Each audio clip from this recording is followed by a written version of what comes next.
Hello guys and welcome to my new video, and this is going to be a pretty huge video because so many of you have been asking me which heal I'm going to main, which heal is going to be my #1 priority when the new expansion launches, because picking a main for the new expansion is arguably the biggest decision you can do in this game. And for a lot of you who've been watching my videos, my Twitch streams, I've been somewhat undecided. I've been doing a lot of testing since Dragonflight beta was released. I've been trying to decide which healer is the most fun, which healer is going to be powerful, because I'm going to be trying to push content both in raids and mythic plus, and I wanted a healer that is somewhat rounded off. Now, I don't really hate any healing spec out there, especially considering that Dragonflight has improved on a lot of specs out there. For example, Holy Priest feels a lot more fluid in Dragonflight than it did in Shadowlands because flash concentration is gone. But I also feel like a lot of healers stayed relatively the same. For example, Resto Druid. A lot of the Resto Druid rotational changes, or the lack of rotational changes, are really evident when you go from Shadowlands to Dragonflight, because you feel almost the same with the exception of a couple of talents that might change the game. But that's not a bad thing, because Resto Druid for me personally has been one of the most fun healers, because I really love, especially that feral form. I love applying bleeds, I love applying hots, I love applying dots and just letting them do the work. And especially with the 40% stamina and creature damage buff, which is being added at level 70, I feel like Druid is going to get the most out of its toolkit. And again, Druid is a really fun healer that I kind of gravitate towards almost every expansion. I also really like the changes for Mistweaver Monk. For example, I always love Feline Stomp, and I always said, hey, make Feline Stomp more interesting in Shadowlands. You have this really interesting ability. It really fits, especially Mythic Plus environment. Make it more viable. And guess what? Blizzard actually did that for Dragonflight. Now you have a lot more intriguing gameplay options, especially if you enjoy that melee playstyles. And then you can look at other reworks for certain classes. For example, Discipline Priest received a sizable rework in terms of how the atonement is going to be applied. The fact that you're getting so much power back to your power ward shield brings back some fond memories in terms of, hey, you're almost playing Rata Lich King Discipline Priest, but instead of spamming shield, you have a cooldown on shield, so you have to do things in between. I feel like it's almost bringing back the class fantasy for Discipline Priest. I'm a big enjoyer of Discipline Priest in something like Mythic Plus content, because I always appeal to that do damage and you heal through DPS concepts, because over the years the meta for all of the healers, especially in that 5-man content, has kind of shifted into that direction. I have also tested a lot of Resto Shaman, and again, I played Resto Shaman as my main for majority of Shadowlands, and I'm a little bit bored of the class, but it's a very comfort pick for me, so we'll have to see how I'm going to approach Shaman in the next expansion. And I played a bit of Holy Paladin. I think Holy Paladin can have a lot of potential in terms of viability for raid and Mythic Plus. I'm just not really gravitating towards all of the decisions that were made for Holy Paladin, but that's just my personal opinion. Still not a huge fan of the fact that they kept the same infusion of light that they had in the last couple expansions. I think that should have been at least reworked a little bit. I played Paladin for a long time. I'm trying to look for something new. But without too much waffling, I just wanted to showcase some of the healers that I really enjoyed. But my main for Dragonflight or the next expansion is going to be Preservation Evoker. I don't think this is going to come as a surprise for a lot of people who have been watching my streams and things like that. I've been playing Preservation Evoker a lot. I've been deciding for the last 2 weeks in pre-patch specifically if Preservation Evoker is fun, if it's fun and interesting to play, and can it be viable or optimal in like Mythic Plus content or raid content, because that is something important to me. But you also have to remember, my main choice is not only dictated by what I want. I have to take other people's opinions into consideration when looking at the guild roster. There's already people who are looking to play or main Restoration Druid, who are looking to main something like Mistweaver Monk, so those healers are out of the question for me at this point. There's many good things about Preservation Evoker in terms of their gameplay. I think they're the undisputed king of burst healing, especially in Mythic Plus content, where they have the empowered abilities, where they have a lot of burst healing through something like Tip the Scales, Rewind, and the fact that you have Stasis, which not only adds complexity but also creates a more interesting gameplay for this healer, is only a good thing. On top of that, Preservation Evokers have multiple different builds. It depends how you choose to go with the talents.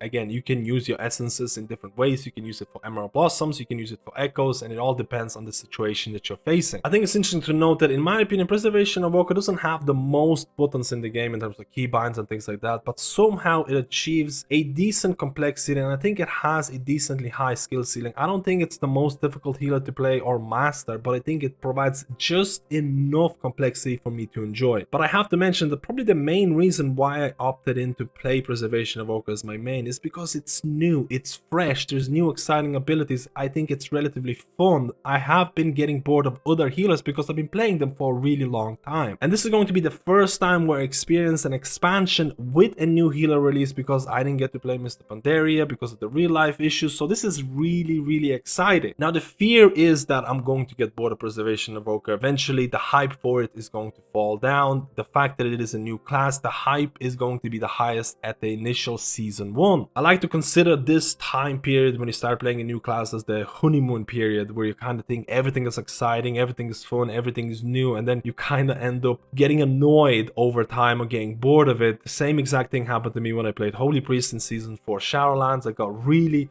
annoyed by flash concentration. Initially I thought it was interesting because it was so powerful, because I got blinded by the power of the class, and then eventually with some time I realized that hey, the gameplay is just not that interesting. And I hope this is not going to happen to me with Preservation Evoker, because there are issues with this class. It is not a perfect healing class, it is not a perfect healing rotation in my opinion. There's quite a few things that could change or be improved. My personal opinion, and again very personal opinion, is that Dractyr race, in terms of the looks, the customization, the fact that you have to play Dractyr in order to play Evoker, is somewhat of a meme, because I don't like the dragon, the lack of transmogs that you apply to it. I don't like the dragon look in combat, but I might be in the minority here. Let me know how you feel about the Dractyr. How do you feel about the Evoker looks? I actually hope that Blizzard is going to add at least a glyph that allows you to stay in your visage form permanently, at least during combat, because right now I'm cycling through all the toys and food that changes your appearance, and I feel like I'm going to rack up pretty sizable gold deficit if I keep doing that. As I mentioned before, I think picking up Preservation Evoker initially can be a little bit difficult, because you have multiple abilities that can actually lead to your death. If you misplay your Verdant Embrace and use it on a tank or someone else, and then you go through a mechanic, you can die. If you use your Deep Breath, which is your DPS ability, and you land in an incorrect position, or you misplace yourself, you might be in trouble as well. And on top of that, I do foresee certain Mythic Plus fights and certain raid fights where the range or the limitations of Preservation Evoker in terms of 30-yard heals for majority of your heals is going to be a sizable issue that you will need to conquer. And that is, in my opinion right now, a pretty interesting concept, because you can play around it, you can apply echoes, you can do well in situations even when people are spread. You just have to work a lot harder, which right now I find interesting, but maybe over time I'm going to be completely put off by this limitation. So just to summarize some of my thoughts about my main, which is the Preservation Evoker, I think it has a lot of positives, I think it has a lot of negatives. The main reason for me to play this class is because it is completely new, it is interesting, it is a combination of multiple different existing healing classes put into one. I think it's going to be interesting to find out new little tips and tricks and gameplay improvements, different talent builds, maybe talents are going to be changed and things like that. So overall, I'm really excited to approach a new expansion with a new healer. In terms of my alts and other healers, again, when Dragonflight launches, there is not going to be a huge rush to hit max level instantly, because Blizzard has even mentioned that they're not going to release majority of the important content until the first weekly reset. So I'm going to take my time, I'm going to enjoy the leveling experience with my Dractyr, with my Preservation Evoker. And then in terms of alts, I'm not 100% sure on what is going to be my main alt, what is going to be my second alt. I think I'm leaning towards of Restoration Druid, maybe for Mythic Plus pushing. Maybe I'm looking for something like a Mistweaver Monk, because I think they're so interesting. I'm also looking at Discipline Priest in terms of Mythic Plus gameplay. But to summarize this whole section in terms of alts, I'm not 100% sure of what my main alt is going to be. Maybe it's going to be Resto Druid, maybe it's going to be Mistweaver Monk, maybe it's going to be Discipline Priest. I guess I'm going to decide when I actually have to level. And to finish off this video, I wanted to talk a little bit about viability. Again, for the people who are looking to main a new healer, I urge you to play the healer that you enjoy the most. For me right now, that is going to be Preservation Evoker. Again, the fact that it's so new and so interesting is a big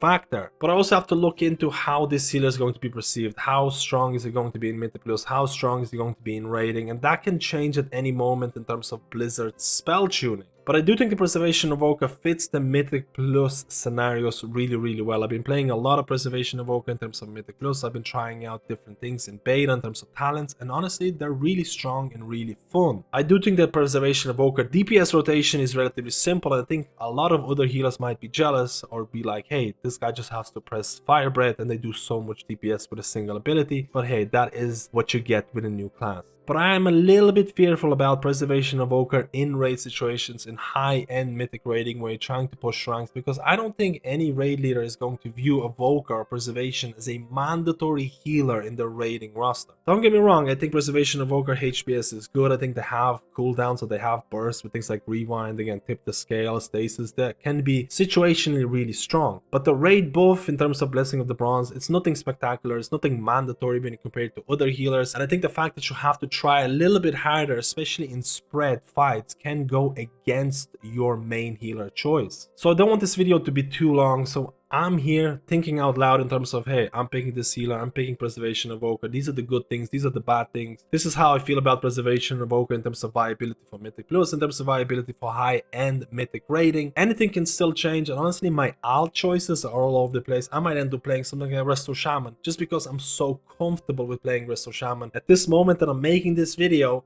my main choice for the next expansion is going to be Preservation Evoker. It's going to be the new healer. We're going to be making guides. We're going to be making content in Mythic Plus and raids. And hopefully, again, I'm saying this for season 1 at least, because I tend to swap mains every single season from season 1 to 2 to 3 to 4.